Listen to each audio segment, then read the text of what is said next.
침스밴드를 이제 지금 근육에 적용을 해서 여러 가지 질환을 이제 치료하는 것을 제가 이제 좀 놀랍게 경험을 하게 되었고, 이 치료를 다른 이제 좀 동료 한의사도 같이 좀 나눠봐야 되겠다.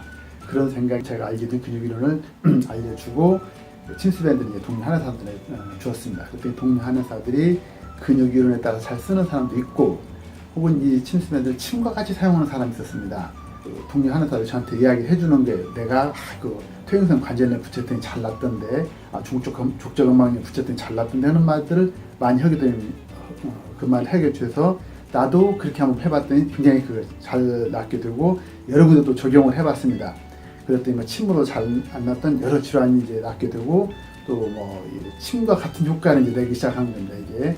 그래서 뭐 어떤 사람은 나는 수지침에도 이걸 쓴다, 어떤 사람은 이침에도 이걸 쓴다, 그렇게 말을 하는 사람도 있었고, 난 이거 보사도 하니까 여기서 체질침을 해서 보사를 많이 하는 경우가 있는데, 그런데도 효과가 있었다, 그렇게 이제 말을 해주는 사람도 있었고, 이제 어떤 사람은 이제 이제 만약 비염이다 그러면 코 질환 치료하는데, 저는 이제 근육으로 여기를 치료해야 되는데, 이제 한방에서 여기 영양열이라고 합니다. 영양열에다 이제 붙였더니 코가 뻥 뚫리더라, 그 말을 또 해주고, 그래서 이제 같이 치료를 많이 하는 그런 기법들을 한의사들을 통해서 제가 이제 많이 배우게 된 겁니다.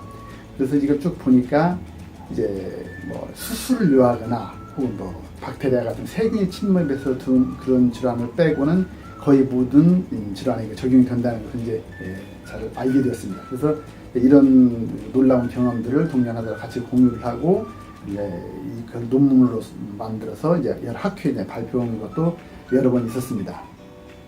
그래서 이런 치료를 쭉 하다 보니까 상당히 효과가 좋았는데, 만족스러웠는데, 점점 이제 어려운 환자들이 조금씩 생겨나기 시작합니다. 이게 뭐 두통 같은 거, 비염 같은 거 치료를 하는데, 치료할 때는 잘 되거나, 그런데 조금 지나면 도로 재발한다든지, 또 뭐 어떤 사람은 비염 치료했는데 7, 80%는 확 나았는데 나머지가 좀 찜찜하게 안 낫는다, 그런 사람들이 이제 많이 있었습니다. 그래서 참 이상하다 싶어서 유심히 봤더니, 수면에 이 질환 치료에 잠하고 좀 관계가 있는 겁니다. 쉽게 말해서 잠을 못 자는 사람들은 이 병이 잘 안 낫는 겁니다. 학생들의 그 비염 같은 걸 치료를 해보니까 금방 코가 뚫리고 잘 치료되는데, 시험 때만 되면 자꾸 이제 잠에 문제가 있기 때문에, 긴장하기 때문에 자꾸 재발을 하게 되는 겁니다. 그래서 이 잠 문제를 근본적으로 해결해야 이 치료가 이제 근본 치료가 되겠다는 생각을 해서 잠을 어떻게 치료하나 가지고 상당히 오랫동안 고민을 했습니다. 뭐 누가 가르쳐 주는 사람도 없고, 그래서 이렇게 해서 상당히 많이 고민을 하고 있었는데, 어느 날 이제 어떤 할머니께서 오셨는데, 50개월 이제 걸린 할머니예요. 그 할머니가 오셨는데 어깨가 굉장히 아프다고 그래서 그걸 이제 뭐 며칠 어깨에다 붙였더니 할머니가 굉장히 이제 좋아졌어요, 어깨가. 그러면서 할머니가 또는 소리가, 내가 가슴이 좀 답답한데 가슴 답답한 것도 좀 풀어줘, 그렇게 이야기를 하는 거예요.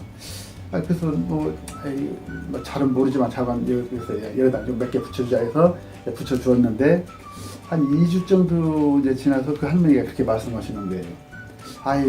이게 우울증을 치료하냐 이거예요.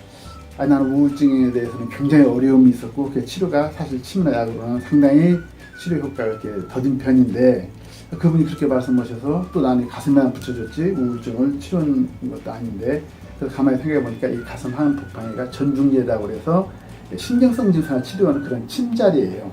그래서 이제 동료 한의사들한테 이야기를 했죠. 나 이런 경험을 했다, 신경성 쪽에는 이게 좋은가 보다 했더니, 이제 동료 한의사 이거 또 붙여보고, 이거 불면에 나 굉장히 잘 듣더라, 그런 말들을 이제 많이 하는 거예요. 그래서 이 가슴이 이제 불면하고 관계가 있고 신경성 쪽과 관계가 있고, 그래서 이제 지금 이제 가운데만 붙이지 않지만 이제 그 정교하게 여러 분야를 이제 그 부분을 이제 제가 조금씩 노력을 해서 이제 이게 됐죠.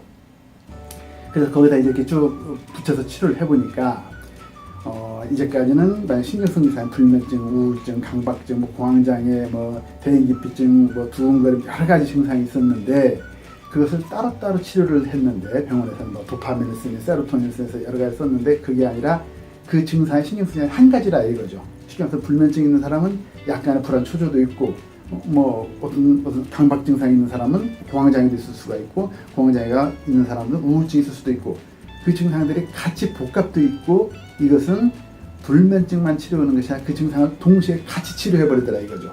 그래서 이제까지 말씀드렸죠. 도파민 따로, 세로토닌 따로, 그렇게 불면증 따로, 우울증 따로, 공황장애 따로 치료하는 것이 아니라 그 증상이 동시에 치료돼야 정확하게 치료된다는 이제 그런 말이에요.